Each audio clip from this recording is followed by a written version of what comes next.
കേരളത്തിലെ ആദ്യത്തെ ഹരിത railway station Kannapuram. പൊതുജന പങ്കാളിത്തത്തോടെ സംരക്ഷിക്കപ്പെട്ടുവരുന്ന പ്രദേശങ്ങൾ ഏത്? കമ്മ്യൂണിറ്റി റിസർവുകൾ. കമ്മ്യൂണിറ്റി റിസർവിന് ഉദാഹരണം കടലുണ്ടി.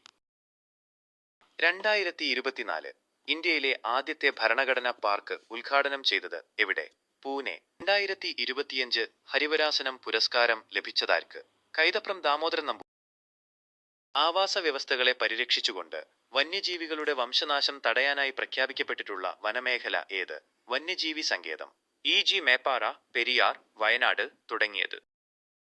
വന്യജീവി സംരക്ഷണത്തോടൊപ്പം ഒരു മേഖലയിലെ ചരിത്ര സ്മാരകങ്ങൾ, പ്രകൃതി വിഭവങ്ങൾ, ഭൗമ സവിശേഷതകൾ എന്നിവ കൂടി സംരക്ഷിക്കുന്നതിനായി രൂപീകരിക്കപ്പെട്ടത് ഏത്? നാഷണൽ പാർക്കുകൾ. ഇ.ജി. ഇരവികുളം, സൈലന്റ് വാലി, ആനമുടി ചോല, മതികെട്ടാൻ ചോല, പാമ്പാടും ചോല. ഷർപ്പ ആപ്പിന്റെ ബ്രാൻഡ് അംബാസിഡർ ആര്? ടോവിനോ തോമസ്. ആവാസ പ്രദേശങ്ങൾ സംരക്ഷിക്കപ്പെട്ടുവരുന്ന വിസ്തൃതി കുറഞ്ഞ ജൈവവൈവിധ്യ മേഖല ഏത്? കാവുകൾ.